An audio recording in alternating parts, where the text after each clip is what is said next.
কাতলা মাছের অনেক রেসিপি আপনারা নিজেরাও বানিয়ে থাকেন, আর আমিও আপনাদের সঙ্গে কাতলা মাছের রেসিপি এর আগে অনেক শেয়ার করেছি। তবে আজকের যে রেসিপিটা শেয়ার করব সেটা আশা করছি আপনাদের বেশ অন্যরকম লাগবে। নমস্কার বন্ধুরা, রসনালয়ে আপনাদের অনেক স্বাগত। আজ আমি আপনাদের সঙ্গে শেয়ার করব ক্ষীরোদ কাতলার রেসিপি। তো চলুন শুরু করি।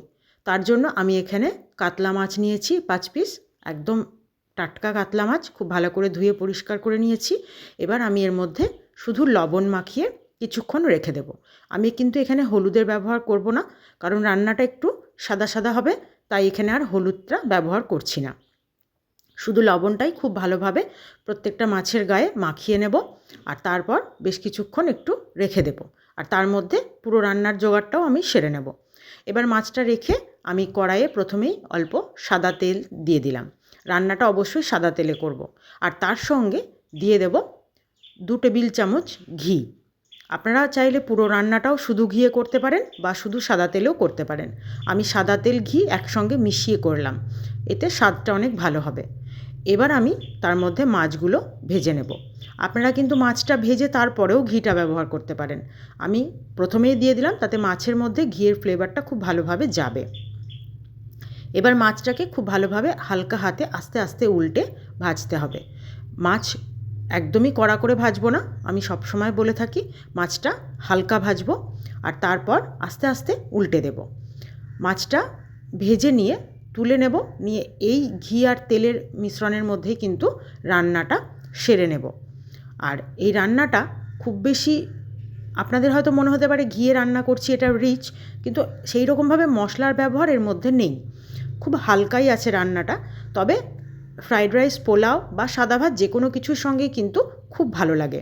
বাড়িতে কোনো গেস্ট এলে আপনারা নিশ্চিন্তে এই রান্নাটা করতে পারেন। এবার মাছটা ভেজে তুলে নিয়ে ওই তেল আর ঘিয়ের মিশ্রণের মধ্যে 2-4টে লবঙ্গ, 2টো দারচিনি আর 4টে ছোটো এলাচ আমি একটু ফাটিয়ে দিয়ে দিলাম ফোড়ন। তার মধ্যে দিয়ে দিচ্ছি 3টে মিডিয়াম সাইজের একদম পাতলা করে কুচি করে নিয়েছি পেঁয়াজ। পেঁয়াজটাকে দিয়ে খুব ভালোভাবে ভাজবো। মিডিয়াম সাইজের 3টে পেঁয়াজ নিয়েছি, আর খুব ভালোভাবে পাতলা পাতলা করে কুচি করেছি।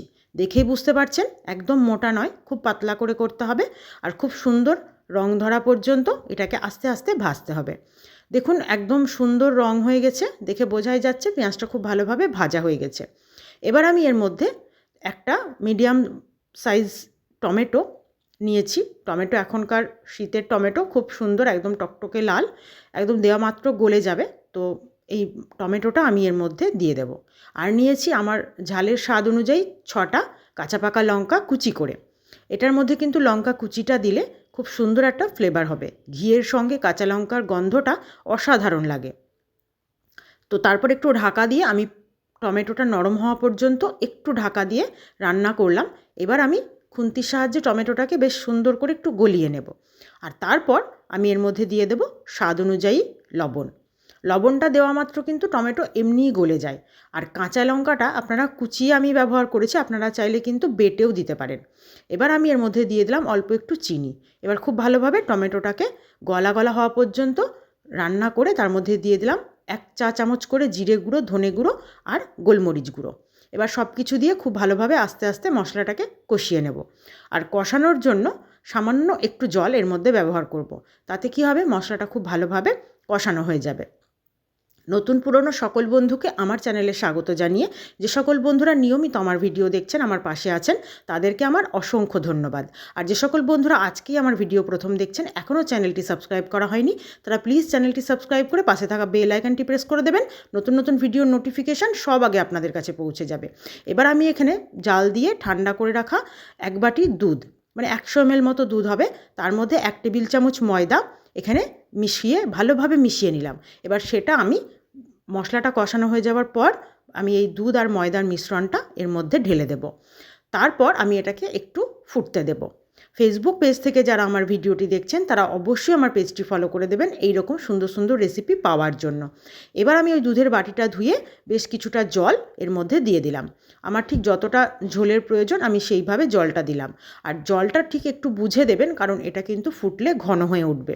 তাই এবার আমি ঢাকা দিয়ে এটাকে ফুটতে দেব। আর ফোটাটা পর আপনারা দেখে বুঝতে পারছেন যে এটা বেশ ঘন হয়ে উঠেছে। আর এরপর যখন এরকম সুন্দরভাবে ফুটে উঠেছে, আমি এর মধ্যে মাছগুলো দিয়ে দেবো।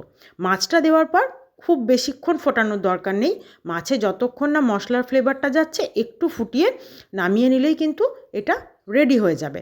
আর মাছটা দেখেই আপনারা বুঝতে পারছেন যে রান্নাটা কতটা লোভনীয় হয়েছে।